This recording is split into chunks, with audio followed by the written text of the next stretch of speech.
As pastors and ministry leaders, we often come alongside and minister to others when they receive heartbreaking news.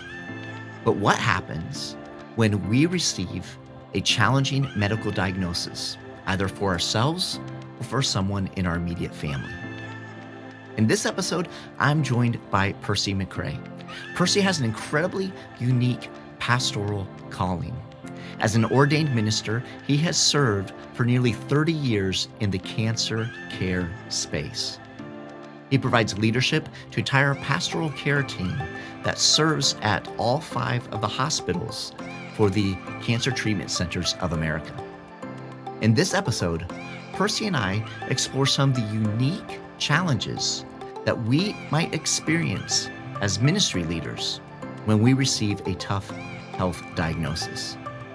We also look at how God can redeem some of these health issues and open doors to new ministry opportunities. Are you ready? Let's go.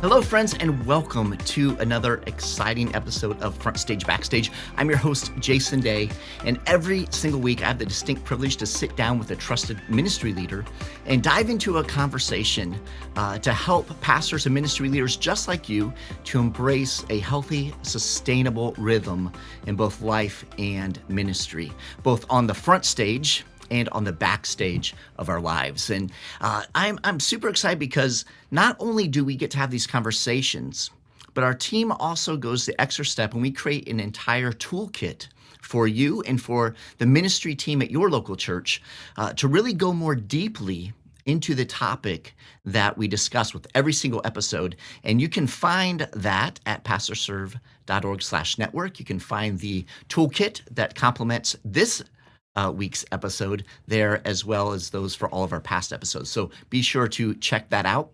And then also, we love to have the opportunity to serve pastors and ministry leaders. Our team at Pastor Serve is offering a complimentary coaching session to pastors and ministry leaders. So you have the opportunity to sit down and have a conversation with one of our seasoned coaches, and you can find out more about that and register at pastorserve.org/free session. Now, as I said, very excited about today's episode. Excited to have you with us here. And if you're joining us on YouTube, please give us a thumbs up and take a moment to, in the comments below, just drop your name and the name of your church. Our team loves to get to know our audience better, and we will be praying for you and for your ministry. And whether you're joining us on YouTube or your favorite podcast platform, please be sure to subscribe, follow along so you do not miss out on any of these great conversations. And today is a very important conversation, I believe, one that's not really discussed a whole lot. And so I'm excited to dive into this conversation. Very excited to welcome Reverend Percy McCray to the show. So Percy, welcome, brother. How you doing, Jason? It's good to be with you, my friend. Yeah, it's good to have you with us. And as I said, I'm really looking forward to our conversation. Now, Percy, you're an ordained minister, and you have embraced, I've got to say, a very unique pastoral calling. You spent over 20 years in cancer care ministry. You've had the opportunity to work with thousands of patients, with their families, with many, many pastors and ministry leaders.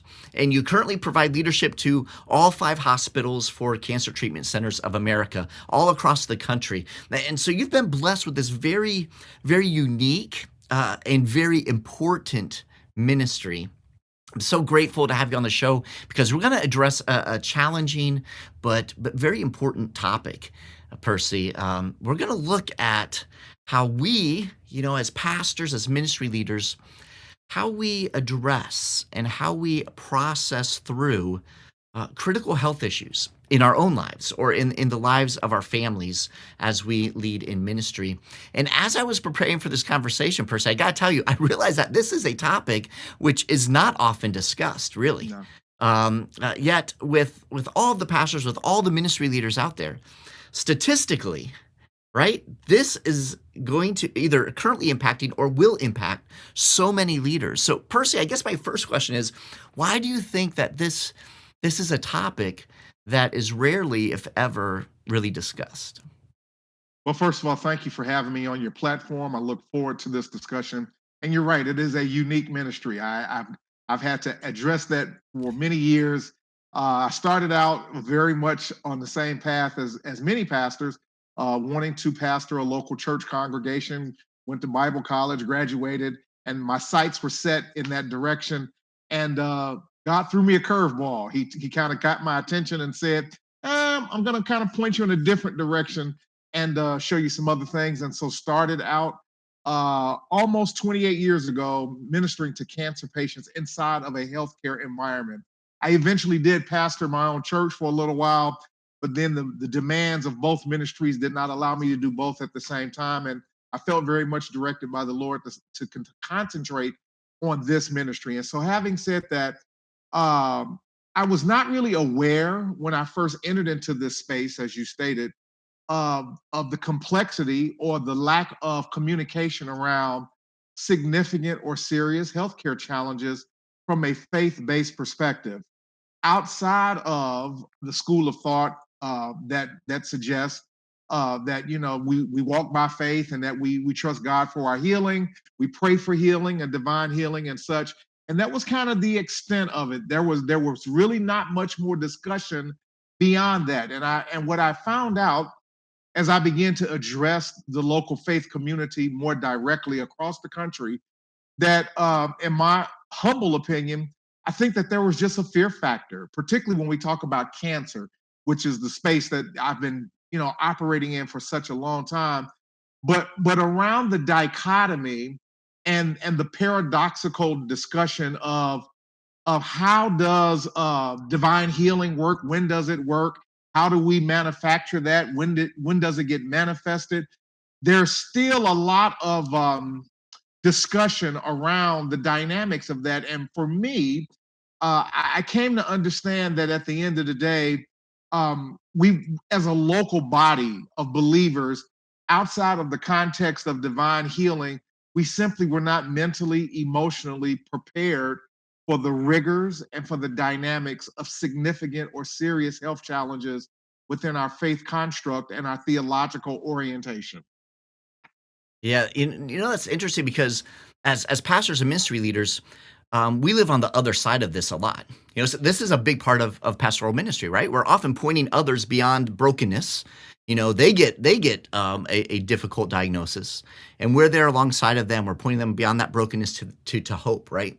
Right. But when a tough medical diagnosis hits us personally Yes. or hits our immediate family, Percy, how can we best really process the heartbreak first as humans, right? Without feeling like we need to put on our pastor hat and kind of gloss over the pain and heartbreak that we're experiencing. Yeah, that's a great question, and that's exactly the challenge. As faith leaders, we have been instructed, encouraged, and on some level have embraced this dynamic of we're standing on top of the mountain of faith. We have our faith cape flowing in the wind. We have our theme music in the background because we're faith man or we're faith woman. We are the spiritual leaders, and therefore we're going to rise above this, and that's not really going to hit us. And when it does, it really does become somewhat of a shock to our theological system. We're not really sure what we should say. We're not really sure if we should communicate that to our local congregations. And most importantly, to your other point, we dare not delve into the humanity of who we are when we deal with this. I was just listening to and I forget the pastor's name on a YouTube clip that I came across, and he was talking about the dynamic of this in ways that I had not heard many publicly discuss. The fact that in some areas and cases, we may have very well been called and assigned to be part of a process to show people what it looks like to be under duress, under challenge, under stress from a healthcare perspective. I was diagnosed 3 years ago with early stage 1 colon cancer. And when I began to disperse that information to family and friends, they all kind of went into a different state of mind and was like, well, how do you feel about that? Being that you, number one, are a spiritual leader, and number two, you are supporting people with cancer for 20 plus years. What's going on in your mind that now you're in that position? And for me, it was, I have had a dress rehearsal for many, many years having this discussion. So I was completely mentally, emotionally, and spiritually prepared for that. But the bottom line is that it forces us to reevaluate our theological construct. Where is God in the midst of this? Why me? Why my wife? You know, we've had two significant evangelical Christian faith leaders over the last 3 years who have had to deal with this directly. Dr. Tony Evans, who is beloved and respected, his precious wife passed away, and then Louis Palau, who also passed away from a cancer diagnosis. And it was pretty public, and we had access to kind of see and hear some things. And what I appreciated about both of those gentlemen is that they didn't try to keep that quiet. They didn't try to hide that. They allowed us to kind of see elements and aspects of them walking through this process, because at the end of the day, we don't just get to stand on the podium in front of everyone when everything is going great. There are times that we are challenged as spiritual leaders, and to a certain extent, we are to be examples to those that are watching us on how to walk and fight the good fight of faith, good, bad, or indifferent.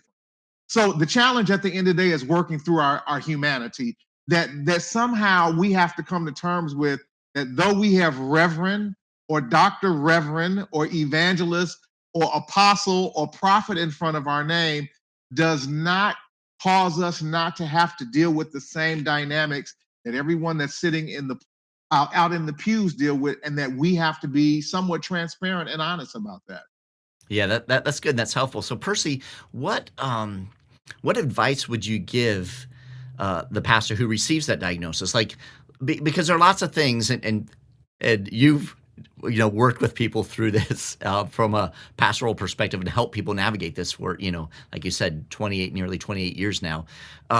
So, what advice would you have as a pastor receives this kind of diagnosis, this kind of news? Um, what would you tell them to begin to kind of think through and process through in a healthy way? Yeah, I've supported a lot of pastors and a lot of members of the ministry bedside with a cancer diagnosis, and their family members. So I know a little bit about this. The first thing that I encourage any ministry leader to do is, first and foremost, and I use this principle throughout my conversations with all cancer patients, is stop, drop, and roll. It's an expression that we use in the firefighters use. If you ever find yourself on fire, that there's a shock to your system and you just start running and you don't know what to do. They tell you to stop, to drop, and then to roll. In other words, to put yourself out of fire, put the fire out so that you can kind of gather yourself. Anyone who has been told that they have cancer or any significant healthcare challenge, first and foremost, is going to have to gather themselves. They're going to have to kind of sit down, get still and quiet a little bit, and let that wash over them. I know this feeling very well. I remember the day when I got that phone call, and I was entertaining family from out of town, and they were swimming in the pool, and my wife was having a great time. And the doc rings me and tells me, "You have cancer. You need to go see an oncologist right away."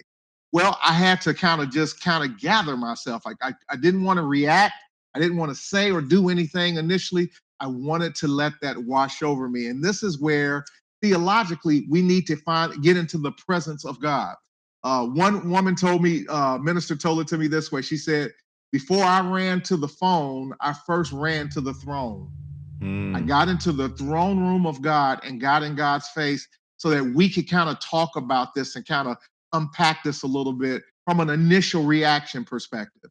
And so, with that, I would encourage any minister leader to first get quiet, get still, and let that wash over you. Number two, important, is to identify your inner circle, your immediate community of individuals that you trust, who you know that will be trustworthy with information that you provide them, and then begin to seek out sharing that information with individuals for obvious reasons, for prayer, support, et cetera, et cetera. But identify, and so my second principle is called identify who's who in the zoo. Who's who in the zoo? When you go to the zoo, they give you a name tag for all of the different animals, what part of the region of the country they're from, what they eat.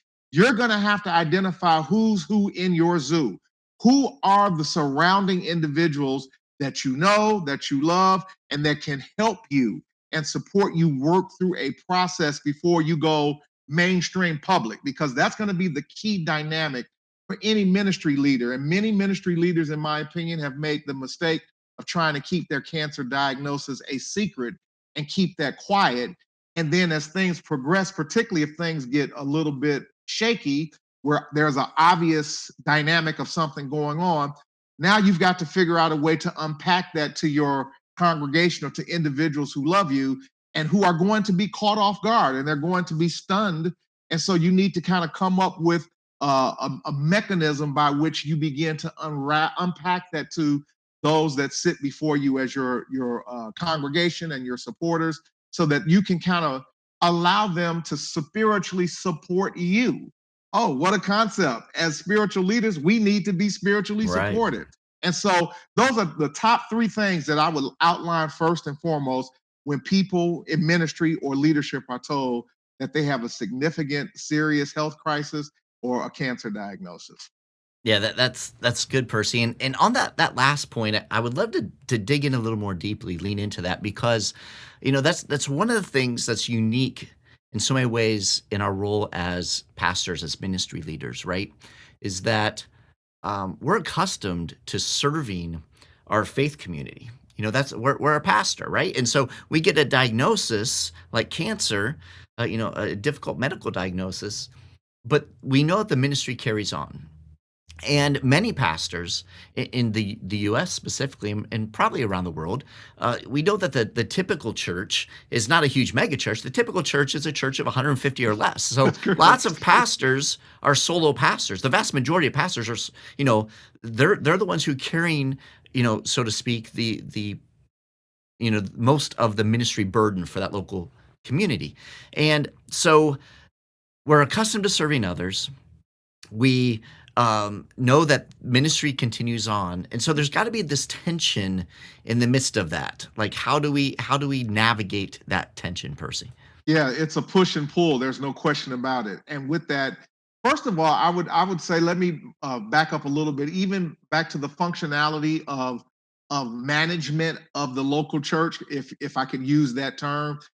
Please forgive me for using that language, but at the end of the day, a pastor is a senior manager. He is managing the day-to-day affairs, activities, and all that goes on with the local church. And you're right, the average congregation, 200, 150 people in general, is where we are.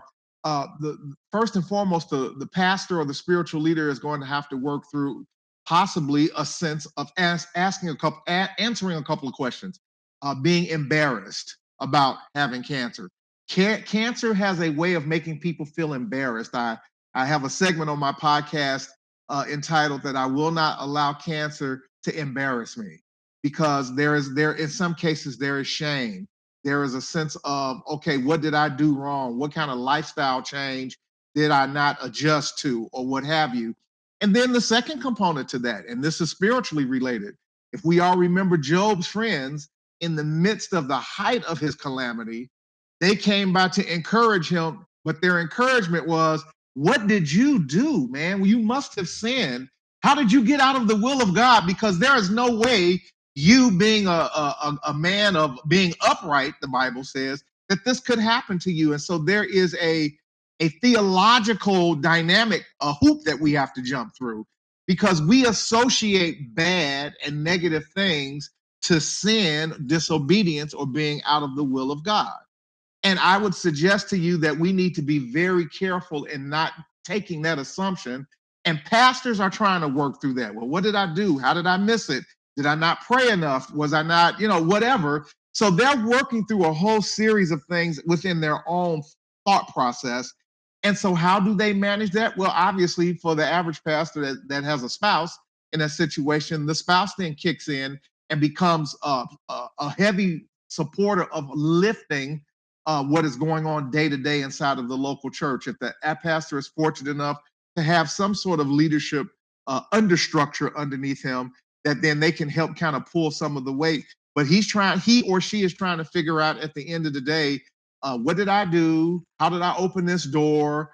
Am I out of the will of God? And so they've got to get back into the driver's seat of understanding Like the question that was asked of Jesus of the young man that was born blind from birth. Who sinned here? Was it his mother or his father, or was it he himself? And Jesus said, no one sinned here. See, we've got to answer that question. We've got to come to some determination that, hey, I did everything that I know to do, as the case was for me. It came out the sky blue, and I was like, I'm fine. Me and my relationship with God is okay. I now can set that aside so I can now muster up the wherewithal, the grace in order to now do whatever needs to be done from a treatment perspective and also from an organizational perspective. And you can't do that with a mental division in your head that maybe I've sinned, maybe I'm out the will of God, somehow I haven't been faithful enough, except. So you've got to address all of that and put that to rest, because that will start to wear on you, and it's going to be extremely difficult to believe at the end of the day that the God that you serve is here to help empower you, but also at the same time is punishing you. You're a divided house at that point, and it's going to be very difficult to manage through that dynamic. So there's some things that's got to get worked on internally inside of our thinking, and then we can look outwardly with regard to, how do I delegate some things? And maybe this is where I had a pastor who told me this. He found very faithful people in the congregation who had been with him from the beginning that he began to delegate some authority to underneath the circumstances of, I'm going to need some help and support, and I'm willing to receive that with my guidance and with my leadership. There becomes an opportunity to have people step up and provide them with some things that they can do that can help shoulder the lift of the local church. Yeah, that's good. It's interesting as you're talking there, Percy. I was thinking through um, that a lot of pastors and ministry leaders, and again, we're good at this. We're really good at ministering to other people, but then when it hits our own life, we're not as prepared, right? Which is so fascinating if you think about. But I would think that a lot of, just as you were talking, I was thinking, well, I don't think I would ever wrestle with the theological, or shame issue or embarrassment issue, because I don't tell other people, when they're going through something, hey, there must be something wrong in your life. But as you were talking, I was kind of thinking, it's interesting because once it hits us, regardless of how we've counseled others, right? Once it becomes personal, there's that whole emotional aspect. Yep. That kicks in. It's not just a physical thing. It's that whole emotional aspect that kicks in. And so our minds can go a lot of different directions and take us places that we would never really think. You know what I mean? Like, oh, no, we got this. But then when it happens to us, there's that potential there. So I think that's incredibly helpful. So talk to us a bit about this, the emotional changes that take place, the emotional dynamic when it comes to something like this. How do we navigate a lot of those emotions? Yeah, and again, we're human, right? So again, we need to continue to remind ourselves that though we may have been trained, called, we're anointed to preach and teach and et cetera, underneath that there is a humanity to us. I've just finished recording a segment dealing with this very dynamic of toxic positivity.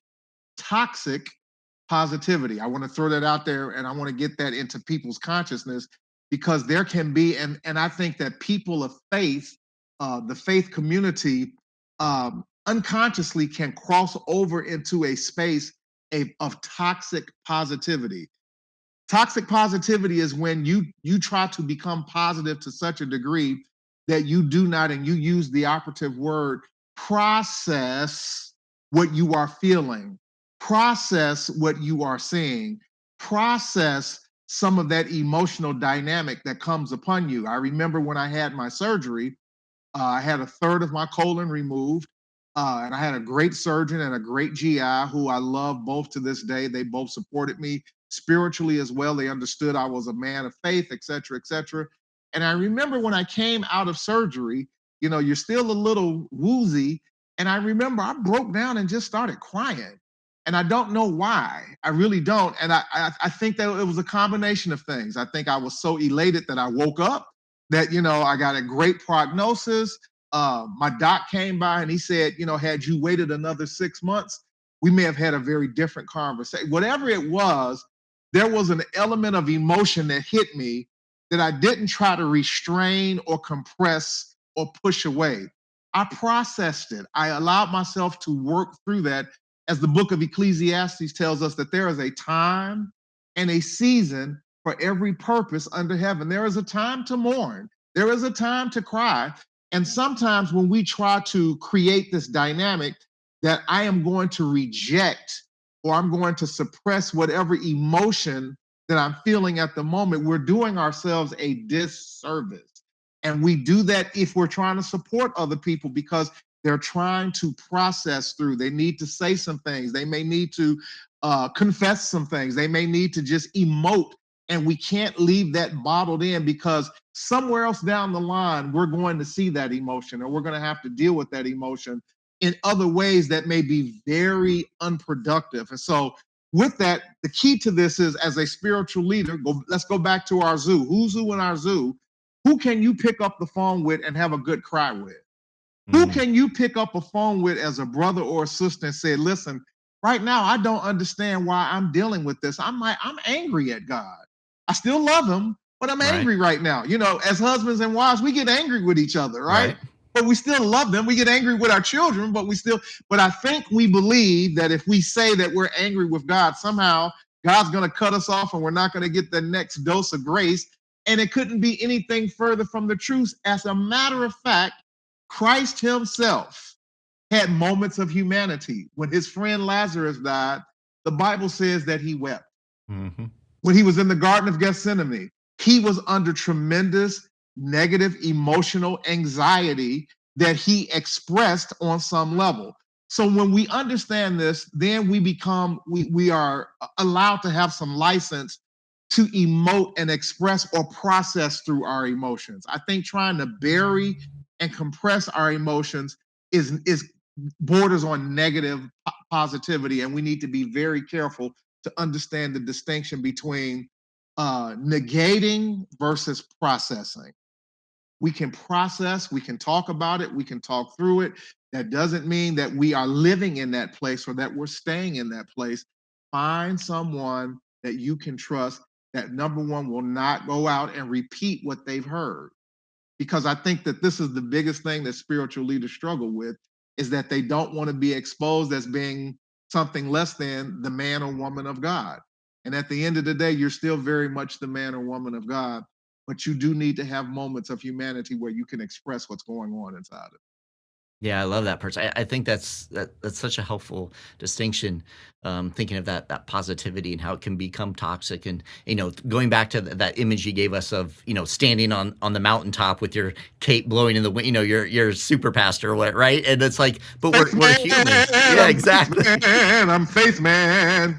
Exactly. But like you said, we're human, and God knows we're human. That's the reality, right? I mean, God loves us for who we are as a minister more than he loves us for what we do in ministry. I mean, Jesus died for us as people. He didn't die for what we do with our lives. He died for us as individual people. So just being reminded of that, I think, is incredibly helpful. Yes. One of the things, Percy, that I've found that was pretty interesting as I was, preparing for our conversation and looking at your podcast and some of the different guests you've had on and some of the different topics that you tackle, it's interesting to see that a lot of pastors and ministry leaders who have either themselves or maybe a spouse has gone through a cancer diagnosis, and they've come through that, they're often kind of awakened to this need for ministering to people who are experiencing it. Like, it's something they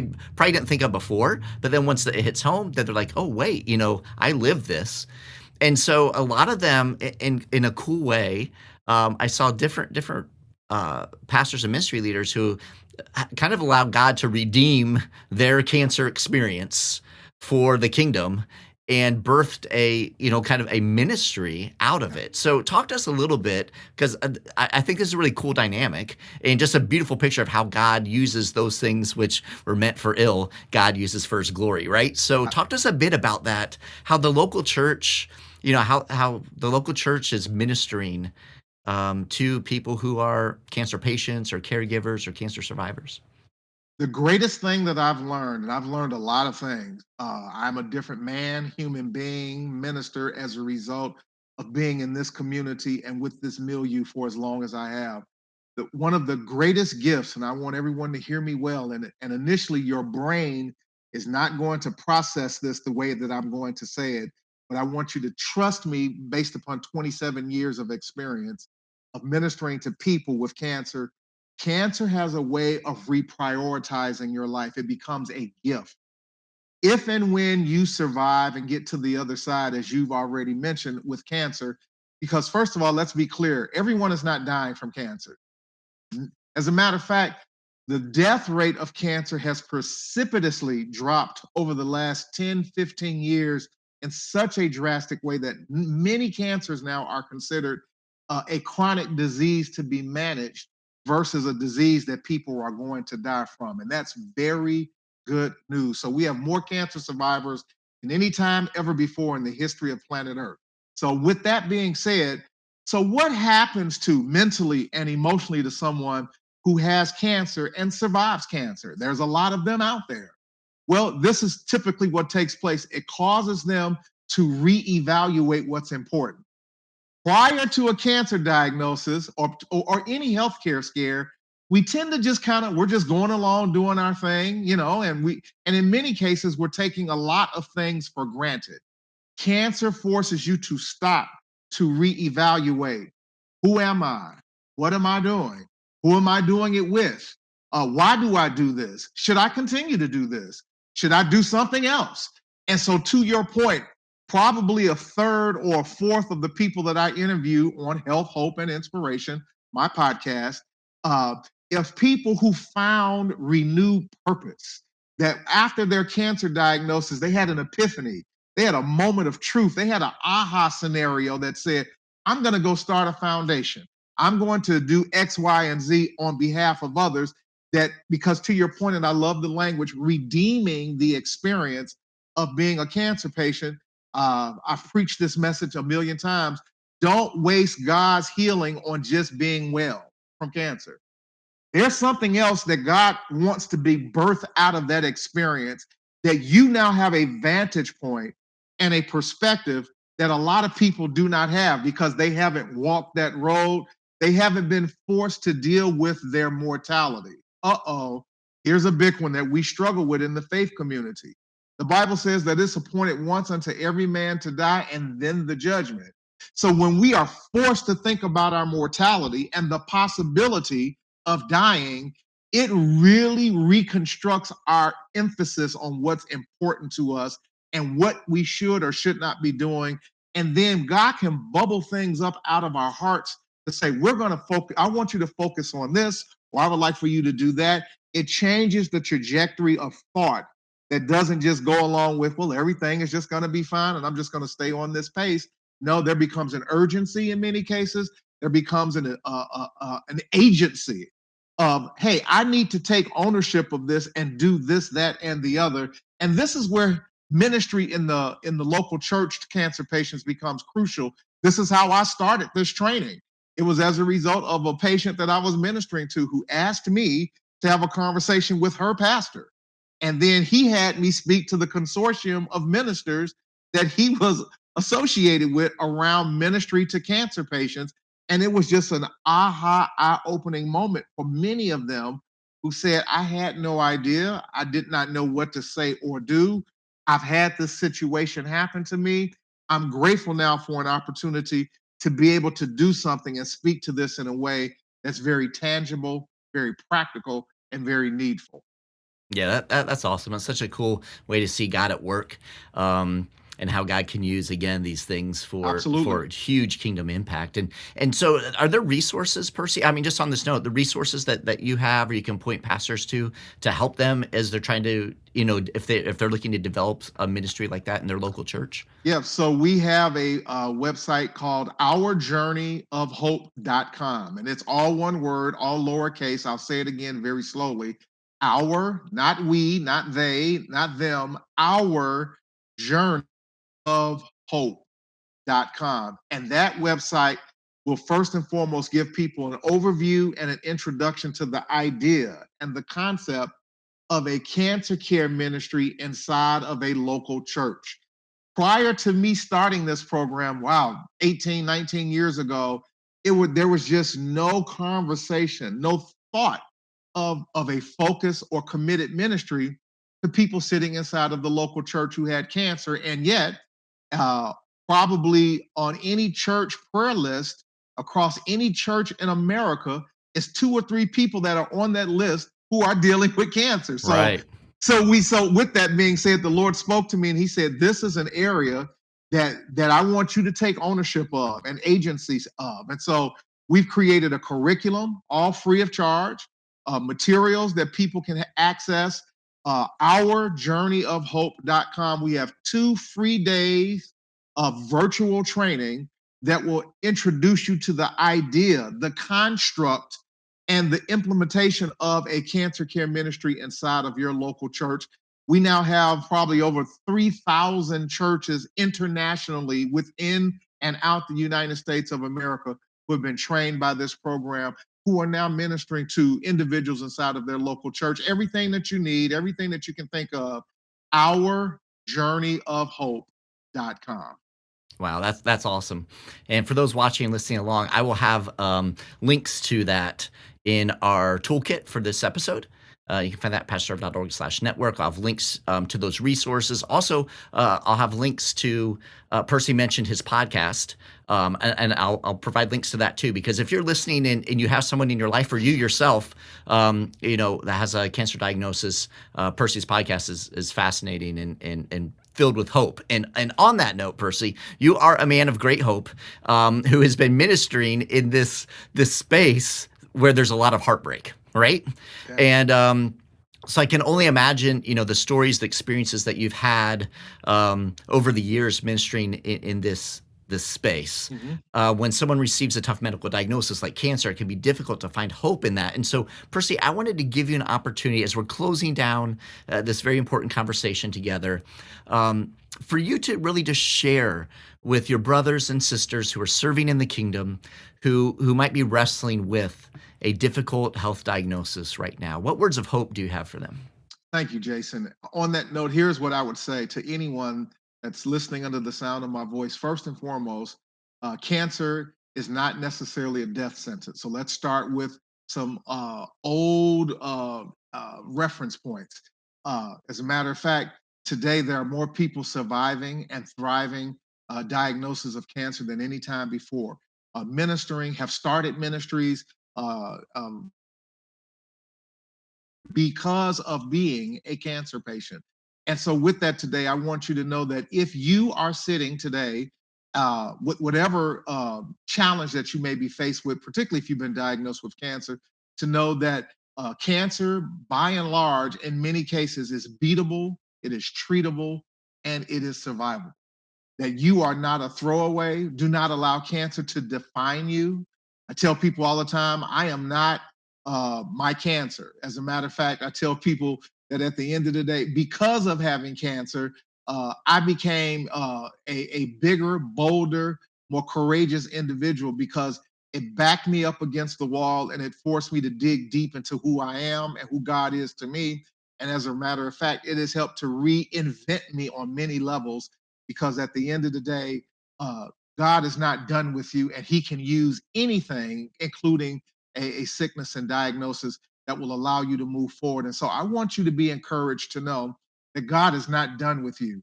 As a matter of fact, this could be the beginning of the rest of your life. The best is still yet to come. I have seen this over and over again, and I want you to know today that you are not out the will of God. You have not sinned. God has not forsaken you. And yet, this, for such a time as this, may be the next chapter that will unlock what else is still in you to do and to be, and to know that God is on your side. He'll never leave you, He'll never forsake you, and He'll stick even closer than a brother.